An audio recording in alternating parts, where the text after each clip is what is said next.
Hello, I'm Nathan Grant, and this is my idea for my final major project. Could you click 2 times, please?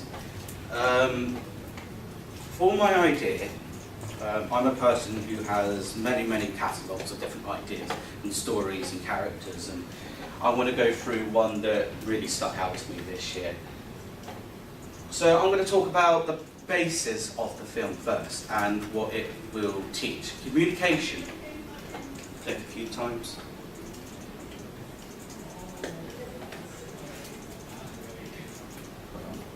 Yeah, there you go. You ought to do the arrows. So, communication, obviously, with different species, including humans, have learned to communicate with each other, talk to each other verbally. What you have to realise is it wasn't always like that. Communication is not just verbal; it also comes through hand signals, body language, facial expressions, expression of art. For example, the cavemen, when they used to chalk draw the things that they used to see or the things they do, and they express, what they go through. Facial expressions, hand posture, signals, history of emotional thought, communication and signaling, paintings that show expression. So there's something called expressional art, which I'll go into in a minute, which is what will go into the plot. Expressional art is colours, shapes, and that's actually something of dartboard. I'll go into that in a sec. Basically, if you're feeling a bit angry, you're going to have a bit of orange, red. You're feeling a bit more calm, you have blue, green, earthly colours. But it isn't just sight, there's also sounds, so animals and other sort of communication. Communicating with your mother, for example, when you were very young, you used to cry a lot. That was your way of telling her you're bloody hungry, you need to eat. And there's things like touch, smell and taste. Obviously with dogs, very different sense of smell to us humans. Though their brains don't work properly. But anyway, next one. Go to the arrow. So project development. The proposed name is called Scilang. It's a combination of silent and sign language. So this film is based off the of people who cannot communicate properly, either if they're deaf, or the one that I'm going for is someone who is selective mute. Selective mute or selective mutism is someone who finds it really hard to speak. The basis of that is I did know someone years and years ago. Obviously I've been in supporting groups before. I knew a female who was selective mute, and this is off my own self-observation, learning about her, learning about how they cope with their own disability. Obviously I'm autistic, so it's nice to go through things like that. Connection of sign language and being silent, so you know how they use sign language to communicate with other people. That's the same as, let's just say your dog's happy, he's wagging his tail, he's expressing it to you, that's his action of happiness, whatever the astrology, the science is to that. Expected run time, 5-6 minutes. It doesn't need to be that long. Really, with a film, with a story like this, if you go too long, then you drag it out. Too short, you don't have enough to, bring on the audience. I'm thinking about forests, rolling hills, alternative locations like rivers. A fact here, I've actually never been to Dartmoor before, never. I've lived here 4 or 5 years, and I was about to go to it once. And I know they have like Shetland ponies, which I hope I'll see them one day. But it's going to be a new experience. So I was looking at pictures and that. Obviously I put at Dartmoor, and that's where I explain my story is of self-observation and a few ideas from other films, bits and pieces, but really small. The basic bit is self-observation. Go to the next one, please. So people, character development. So we'll get to know the two characters. There's two main characters, both male.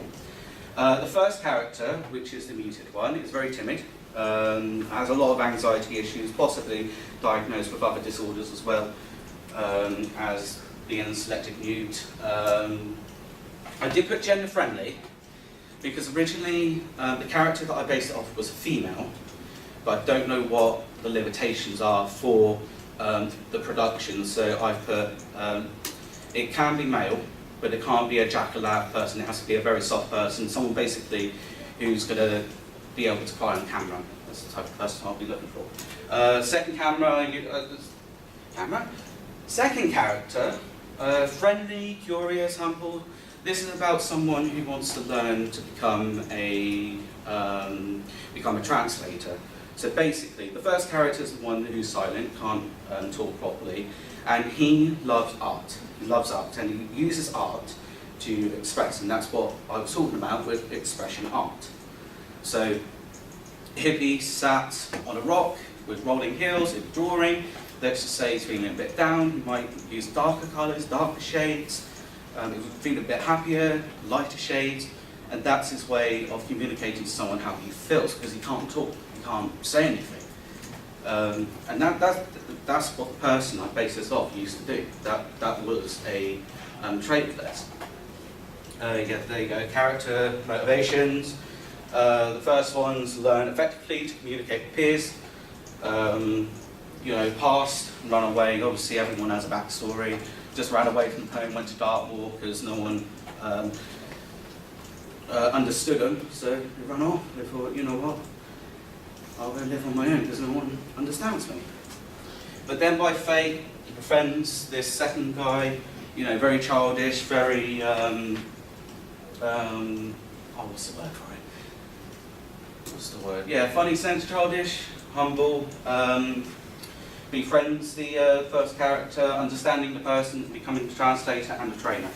So that's basically what's going on. Next one, landscapes. This is what I was talking about before. I've never been to Dartmoor, so this is going to be interesting. I can't wait. So, because I haven't gone to Dartmoor, I decided to look up on Google what it looks like to get an image of if this character is going to be in Dartmoor, where are they going to be based, where they're going to be sat, what they're going to be doing, what they're going to be drawing. I was thinking rolling hills, bit of forest, horses, and I've actually got paintings there of Dartmoor. Well, Google said it was paintless of Dartmoor, so you guess it's anyone's sources really. Next one. And I like horses as well.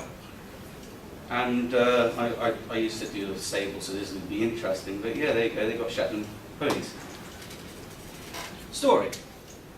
So you know the character, you know the setting, you know the development of the story. Now for the actual plot. Everyone's got a story, so I've cut it up into 7 sections, so I don't want to ramble on about it. Basically, prologue, we meet this guy, he loves art, quite shy, difficult situation, that's what's developed at the beginning, meeting through fate, so he meets the friend, immediate silent connections. They form a connection, but it's an awkward connection, because obviously the second character can't figure out what the first character can't speak.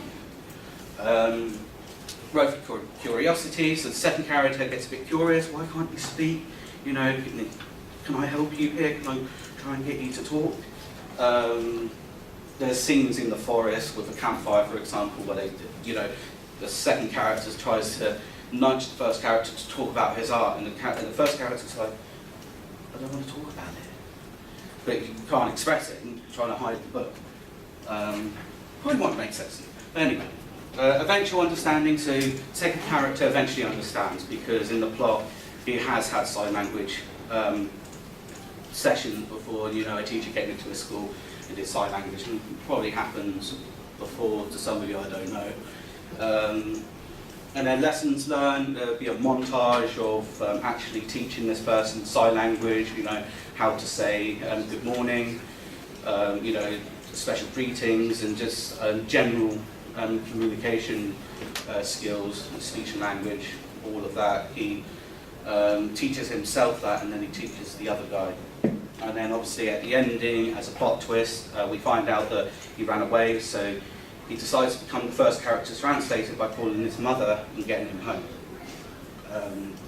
By reading what the first character, the silent one, is saying with the sign language, and you know, verbalising that through phone to the mother, who obviously takes care and brings him home.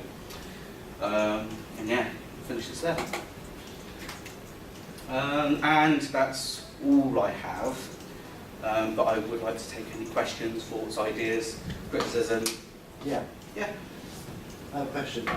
Yeah. Are any of these characters based on people you know? That I used to know, yeah.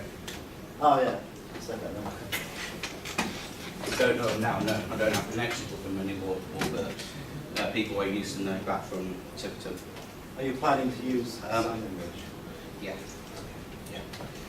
Are you the one that's going to teach them sign language, or are you somebody else?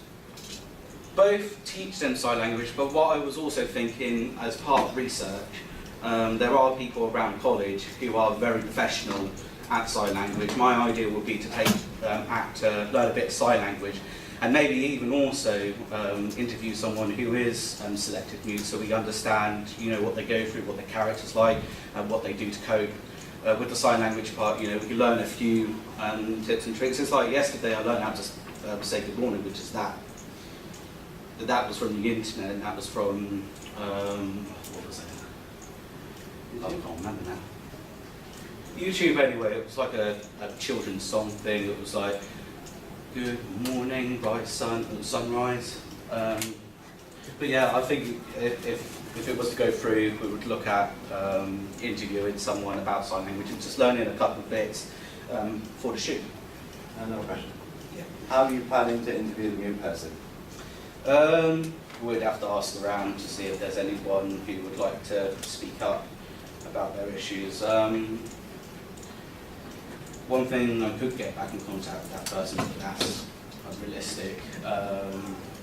And also doing research into selective mutism. There is things on the internet I could point you to that would help understand this character.